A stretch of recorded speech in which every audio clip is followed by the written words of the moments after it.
Hello friends, मैं नीतू आपका crack exam पे स्वागत करती हूँ। जैसे कि हम जिलेवार परीक्षा पढ़ रहे हैं, हमने हमारी लास्ट क्लास में चरखी दादरी जिले के बारे में पढ़ा था। आज हम हमारे नेक्स्ट टॉपिक महेंद्रगढ़ जिले के बारे में पढ़ेंगे।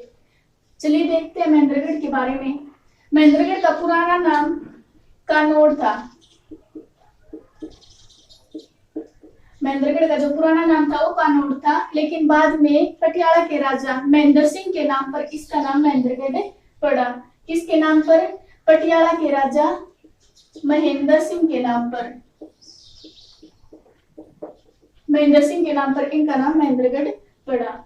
और अगर हम इसकी स्थापना की बात करें, इनकी स्थापना 1 नवंबर 1966 को हुई थी, जब हमारा हरियाणा राज्य पंजाब राज्य से अलग होकर एक नए अस्तित्व में आया था। उस टाइम पे 7 जिले बने थे, जैसे कि हमने हमारी लास्ट वीडियो में बताया था। 7 जिले बने थे, जो कि एक ट्रिक थी घर जेके में, जम्मू कश्मीर में घर एक ट्रिक थी। उसमें 1 नवंबर 1966 को हमारे महेंद्रगढ़ जिले की स्थापना हुई थी। हम बात करें इसके मुख्यालय की, इसका मुख्यालय नारनौल है। महेंद्रगढ़ एक ऐसा जिला है जिसका मुख्यालय उसके महेंद्रगढ़ जिले से अलग नारनौल में है, वरना हर एक डिस्ट्रिक्ट का मुख्यालय उसके डिस्ट्रिक्ट में ही है, लेकिन इसका मुख्यालय कहाँ पे है? नारनौल में है। अगर हम बात करें इसके क्षेत्रफल की, इसका क्षेत्रफल 1899 किलोमीटर स्क्वायर है और इसकी जनसंख्या 9,22,088 इसकी जनसंख्या है महेंद्रगढ़ की। और साक्षरता दर 77.72% इसकी साक्षरता दर है। जनघनत्व 486 व्यक्ति प्रति किलोमीटर स्क्वायर इसका जनघनत्व है।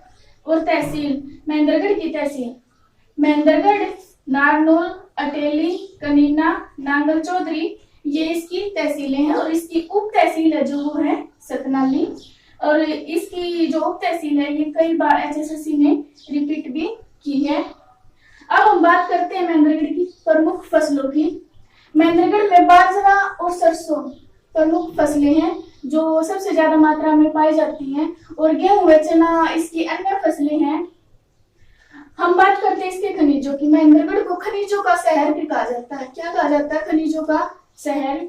और इसके जो खनिज है वे हैं संगमरमर, स्लेट, लोहा एसक, एस्बेस्टस, मैग्नेसाइट, बेराइट, क्वार्ट्ज और चूना। ये जो सारे खनिज हैं ये महेंद्रगढ़ में पाए जाते हैं। सबसे ज्यादा खनिज महेंद्रगढ़ में पाए जाते हैं, इसलिए महेंद्रगढ़ को खनिजों का शहर कहा जाता है। और फ्रेंड्स, अगर आपको पेपर में एग्जाम में डाउट होता है कि कौन सा खनिज कहाँ मिलता है, अगर ऑप्शन में महेंद्रगढ़ जिले का नाम है तो आप उसके ऊपर क्लिक कर सकते हैं, क्योंकि सबसे ज्यादा खनिज महेंद्रगढ़ में पाया जाता है। अब हम बात करते हैं इसके प्रमुख उद्योगों की। Marble factory, Narnaul cement plant, पशु आहार फैक्ट्री, खनन उद्योग, हवाई चप्पल कारखाना, ये सभी उद्योग महेंद्रगढ़ में पाए जाते हैं। अब हम बात करते हैं इसके प्राचीन स्थल जो कि पर्यटन स्थल भी हैं।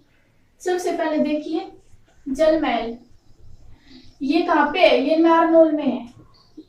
कहाँ पे है? नारनौल में। और इसकी स्थापना किसने करवाई थी? जागीरदार शाह कुली ने इसकी स्थापना करवाई थी जल महल की। ये जो पानी है ना, उस तालाब के बिल्कुल बीच में एक इमारत बनी हुई है जिसे हम जल महल कहते हैं। उसके बाद है इब्राहिम खां का मकबरा। ये किसने बनवाया था? ये शेरशाह सूरी ने इसकी स्थापना करवाई थी। और ये कहाँ पे है? ये भी हमारा नारनौल में है। थर्ड पॉइंट पे है शाह विलायत का मकबरा। इसकी स्थापना किसने करवाई थी? आलम खान ने इसकी स्थापना करवाई थी। ये भी हमारा नारनौल में है।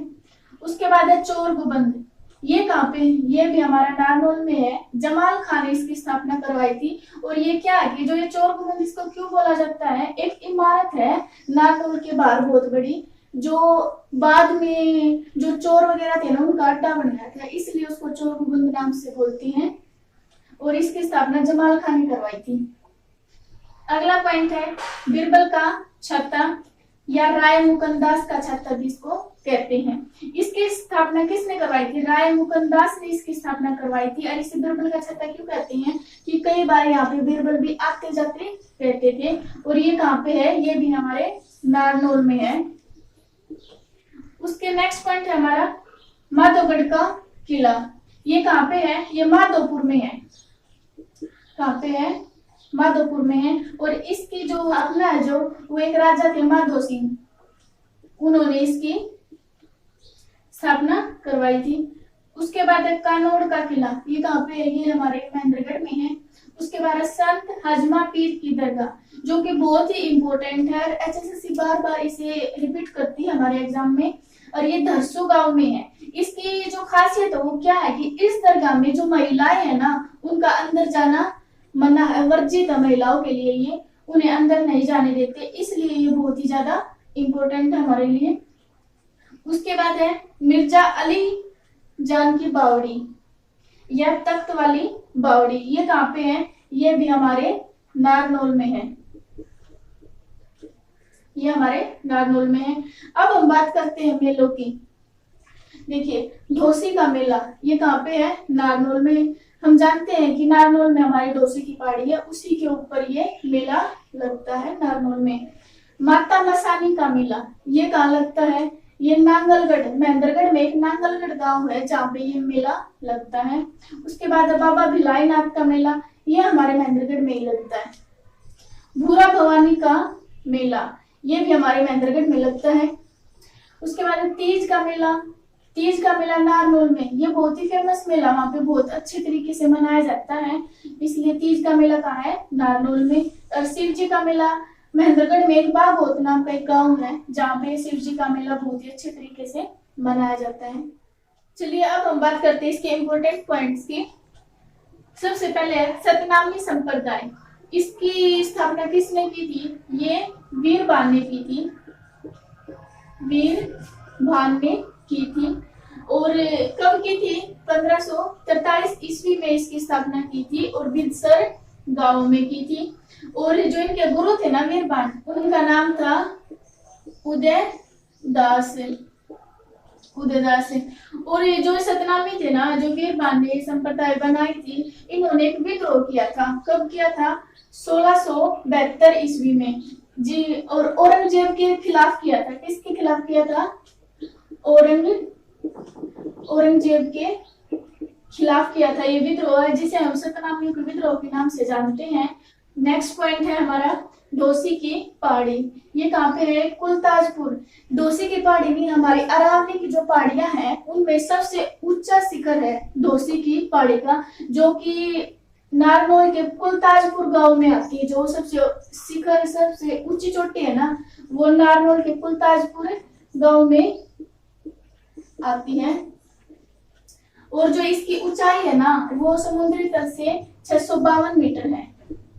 कितनी है? 652 मीटर है। और प्राचीन समय में यहाँ पे चवन ऋषि का आश्रम होता था, और माना जाता है कि प्राचीन समय जो चवन ऋषि थे ना, उनकी माता थी, और भृगु ऋषि थे जो उनकी पत्नी थी पुलोमा। जो पुलोमा देवी थी ना, उनकी आंखों से अश्रु बहे थे, और माना जाता है कि उनकी जो आंखों से अश्रु बहे थे ना, तो वहां से दोहान नदी, ये कौन सी नदी निकली थी? दोहान नदी निकली थी, ऐसा माना जाता है। नेक्स्ट पॉइंट है हमारा, सबसे कम फल और सब्जियां महेंद्रगढ़ जिले में पाई जाती हैं। कहाँ पे? महेंद्रगढ़ में। और जो सबसे ज्यादा फल और सब्जियां कहाँ पाई जाती हैं? वो पाई जाती है हमारे सिरसा जिले में, सिरसा जिले में। और महेंद्रगढ़ के कोरियावास गांव में एक मेडिकल कॉलेज की भी स्थापना की गई है। हमारा नेक्स्ट पॉइंट है Rajiv Gandhi national centre for aero sports, जिसकी स्थापना 2010 में नारनौल में की गई है, और ये हमारा हरियाणा का फर्स्ट एरो स्पोर्ट्स सेंटर है। हमारा नेक्स्ट पॉइंट है केंद्रीय विश्वविद्यालय, सेंट्रल यूनिवर्सिटी। इसकी स्थापना कब की गई थी? 2009 में इसकी स्थापना की गई थी, और कहाँ की गई थी? जाटपाली गांव में।